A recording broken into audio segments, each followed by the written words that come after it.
नांदेडमध्ये भाजपला मोठा धक्का. एकाच कुटुंबातले 6 उमेदवार पराभूत. मतदारांकडून घराणेशाहीला सुरुंग. ते 6 उमेदवार नक्की कोण? नगर परिषद आणि नगरपंचायत निवडणुकीचे निकाल समोर आलेत. अनेक ठिकाणी धक्कादायक निकाल लागलेत. असाच एक निकाल नांदेड जिल्ह्यातून समोर आलाय. नांदेड जिल्ह्यातल्या लोहा नगर परिषदेच्या निवडणुकीत एकाच कुटुंबातल्या सर्वच्या सर्व म्हणजे 6 उमेदवारांचा पराभव झालाय.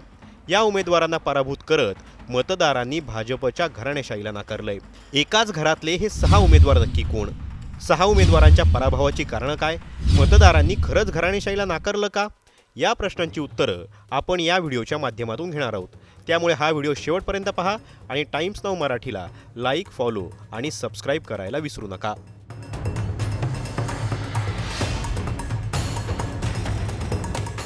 नांदेड जिल्ह्यातील लोहा नगर परिषदेच्या निवडणुकीत भाजपने एकाच कुटुंबातील 6 जणांना उमेदवारी दिली होती. या घराणेशाहीमुळे भाजपवर टीकासुद्धा झाली. भाजपने नगराध्यक्ष पदासाठी गजानन सूर्यवंशी यांना उमेदवारी दिली, तर नगरसेवक पदासाठी गजानन यांची पत्नी गोदावरी, भाऊ सचिन सूर्यवंशी, भावाची पत्नी सुप्रिया सचिन सूर्यवंशी, मेहुणा युवराज वाघमारे, भाच्याची पत्नी रीना व्यवहारे यांना उमेदवारी दिली. भाजपच्या या सर्वच्या सर्व 6 उमेदवारांचा निवडणुकीत पराभव झालाय. लोहा विधान परिषदेच्या निवडणुकीत भाजप विरुद्ध राष्ट्रवादी विरुद्ध काँग्रेस अशी तिरंगी लढत झाली. आमदार प्रतापराव चिखलीकर यांच्या नेतृत्वाखाली राष्ट्रवादी काँग्रेस पक्षाच्या उमेदवारांनी भाजपचा धुव्वा उडवला. राष्ट्रवादी काँग्रेस पक्षाने नगराध्यक्षपदासह 17 जागा जिंकल्यात. नगराध्यक्षपदाच्या राष्ट्रवादी काँग्रेस अजित पवार गटाचे उमेदवार शरद पवार यांचा 2832 मतांनी विजय झाला. या ठिकाणी मुख्यमंत्री देवेंद्र फडणवीस यांची देखील सभा झाली होती, पण त्या सभेचा देखील इथे फरक पडला नाही.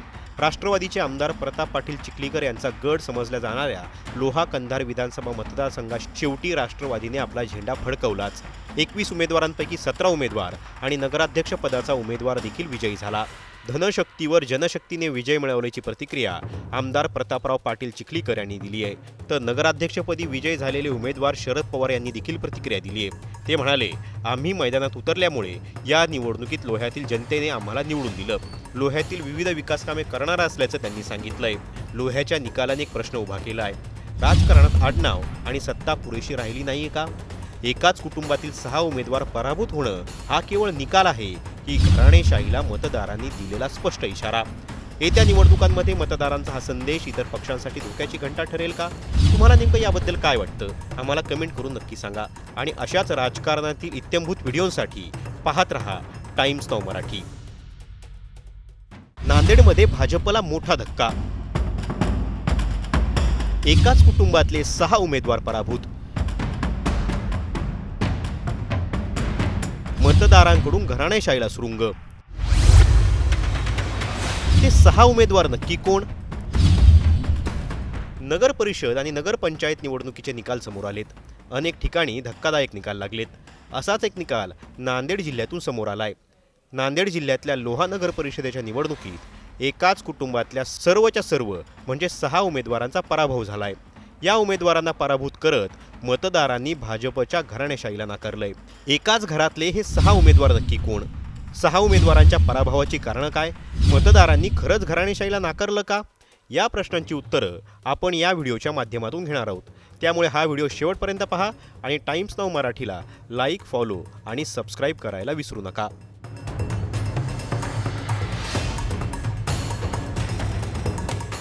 नांदेड जिल्ह्यातील लोहा नगर परिषदेच्या निवडणुकीत भाजपने एकाच कुटुंबातील 6 जणांना उमेदवारी दिली होती. या घराणेशाहीमुळे भाजपवर टीकासुद्धा झाली. भाजपने नगराध्यक्ष पदासाठी गजानन सूर्यवंशी यांना उमेदवारी दिली, तर नगरसेवक पदासाठी गजानन यांची पत्नी गोदावरी, भाऊ सचिन सूर्यवंशी, भावाची पत्नी सुप्रिया सचिन सूर्यवंशी, मेहुणा युवराज वाघमारे, भाच्याची पत्नी रीना व्यवहारे यांना उमेदवारी दिली. भाजपच्या या सर्वच्या सर्व 6 उमेदवारांचा निवडणुकीत पराभव झालाय. लोहा विधान परिषदेच्या निवडणुकीत भाजप विरुद्ध राष्ट्रवादी विरुद्ध काँग्रेस अशी तिरंगी लढत झाली. आमदार प्रतापराव चिखलीकर यांच्या नेतृत्वाखाली राष्ट्रवादी काँग्रेस पक्षाच्या उमेदवारांनी भाजपचा धुव्वा उडवला. राष्ट्रवादी काँग्रेस पक्षाने नगराध्यक्षपदासह 17 जागा जिंकल्यात. नगराध्यक्षपदाच्या राष्ट्रवादी काँग्रेस अजित पवार गटाचे उमेदवार शरद पवार यांचा 2832 मतांनी विजय झाला. या ठिकाणी मुख्यमंत्री देवेंद्र फडणवीस यांची देखील सभा झाली होती, पण त्या सभेचा देखील इथं फरक पडला नाही. राष्ट्रवादीचे आमदार प्रताप पाटील चिखलीकर यांचा गड समजल्या जाणाऱ्या लोहा कंधार विधानसभा मतदारसंघात शेवटी राष्ट्रवादीने आपला झेंडा फडकवलाच. 21 उमेदवारांपैकी 17 उमेदवार आणि नगराध्यक्ष पदाचा उमेदवार देखील विजयी झाला. धनशक्तीवर जनशक्तीने विजय मिळवल्याची प्रतिक्रिया आमदार प्रतापराव पाटील चिखलीकर यांनी दिली आहे. तर नगराध्यक्षपदी विजय झालेले उमेदवार शरद पवार यांनी देखील प्रतिक्रिया दिली आहे. ते म्हणाले, आम्ही मैदानात उतरल्यामुळे या निवडणुकीत लोह्यातील जनतेने आम्हाला निवडून दिलं. लोह्यातील विविध विकासकामे करणार असल्याचं त्यांनी सांगितलंय. लोह्याच्या निकालाने एक प्रश्न उभा केला आहे. राजकारणात आडनाव आणि सत्ता पुरेशी राहिली नाहीये का? एकाच कुटुंबातील 6 उमेदवार पराभूत होणं हा केवळ निकाल आहे की घराणेशाहीला मतदारांनी दिलेला स्पष्ट इशारा? येत्या निवडणुकांमध्ये मतदारांचा हा संदेश इतर पक्षांसाठी धोक्याची घंटा ठरेल का? तुम्हाला नेमकं याबद्दल काय वाटतं? आम्हाला कमेंट करून नक्की सांगा. आणि अशाच राजकारणातील इत्थंभूत व्हिडिओसाठी पाहत रहा टाइम्स नाऊ मराठी.